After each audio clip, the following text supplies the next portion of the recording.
HOA changed the locks on my house, but that door opened a nightmare for them. Have you ever trusted someone to watch over your home, only to find they've turned it into their personal playground?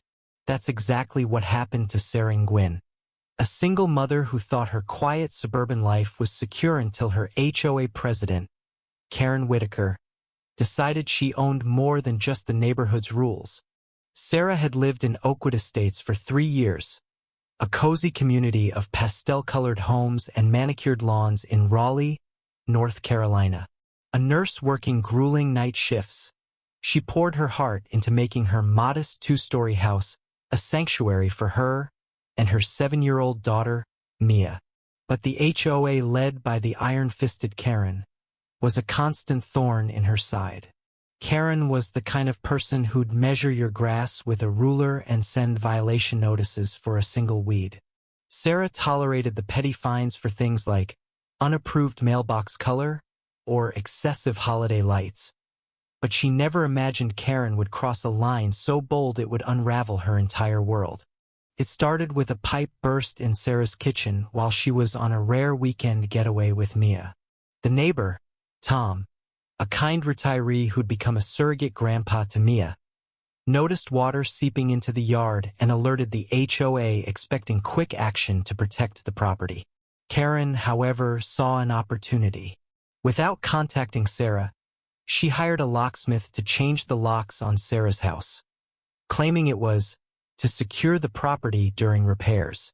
When Sarah returned, she found her key useless, her home inaccessible, and a note taped to the door demanding $500 for the emergency lock change. Furious, she called Karen, who coolly explained it was standard procedure, and that Sarah should have been more responsible. Sarah's blood boiled. Her home, her safe space, had been violated without so much as a phone call. Determined to reclaim her home, Sarah dug into the HOA's bylaws. She spent sleepless nights poring over dense legal documents, her nursing scrubs still on from 12-hour shifts. The bylaws were clear. The HOA could enter a property in an emergency, but changing locks without consent or notice was explicitly prohibited unless the home was abandoned. Sarah's house was far from abandoned. Her daughter's bike was on the porch, her car in the driveway. Armed with this, she demanded Karen reverse the lock change and provide a new key. Karen refused, claiming the board had unanimous approval and that Sarah's negligence justified their actions. But Sarah wasn't backing down.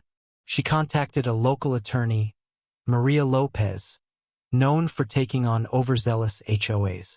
Maria's first advice? Install a security camera. Sarah did, and what it captured would turn the tables. The footage revealed a shocking twist. Karen wasn't just securing the house, she was using it. The camera caught her entering Sarah's home multiple times, sometimes with her teenage son, who carried out bags of what looked like Sarah's belongings. Neighbors whispered about seeing Karen's car parked at Sarah's house late at night, and Tom, the neighbor, confessed he'd seen Karen's son wearing a jacket that looked suspiciously like one Mia loved. Sarah's heart sank. Her daughter's favorite jacket, a gift from her late grandmother, was gone. The violation wasn't just about locks. It was personal. Maria, the attorney, was livid. "This isn't just an overstep," she told Sarah. "It's theft, trespassing, and a gross abuse of power." They filed a formal complaint with the HOA board and prepared a lawsuit, citing North Carolina property laws and the HOA's own governing documents. The confrontation came at the next HOA meeting, held in the community clubhouse packed with curious neighbors. Sarah, usually reserved, stood tall, her voice steady but shaking with emotion. She presented the bylaws, the security footage, and a detailed timeline of Karen's unauthorized entries.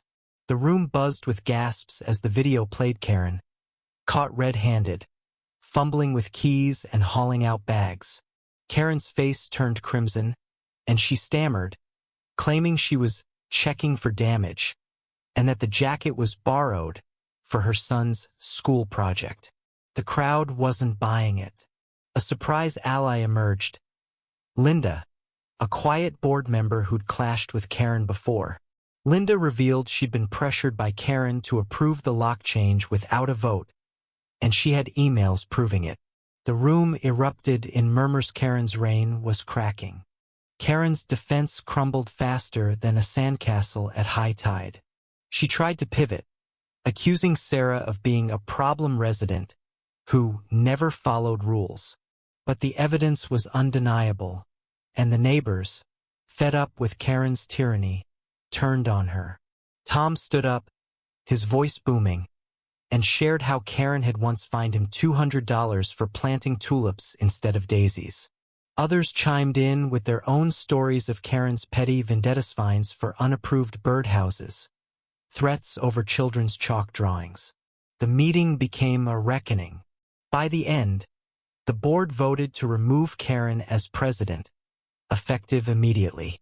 Sarah's lawsuit moved forward, seeking damages for trespassing, theft, and emotional distress. Maria uncovered that Karen had misused HOA funds for personal expenses, including the locksmith, leading to a criminal investigation. Karen's reputation was in tatters, her family ostracized in the community she'd once ruled. In the aftermath, Sarah got her locks changed back, funded by the HOA as an apology. Mia's jacket was returned, though it didn't erase the sting of the violation. The neighborhood felt lighter, freer, as a new board took over, promising transparency and fairness. Sarah, once just a tired nurse trying to keep her head down, became an unlikely hero. She started a community group to educate homeowners on their rights, turning her pain into purpose. Her story spread online, sparking heated discussions on platforms like Reddit, where users debated HOA overreach and shared their own nightmares. One commenter wrote, "Karen picked the wrong house to mess with. Sarah's a legend." The ordeal left Sarah stronger, but it raised a question that lingered. How far should a community go to enforce its rules? And when does control become abuse? Sarah's victory wasn't just about a lock kit, it was about reclaiming her dignity and showing that even the smallest voice can topple a tyrant. What do you think? Was Sarah right to fight back so fiercely? Or should she have tried to resolve it quietly? Share your thoughts below, and let's talk about where the line should be drawn.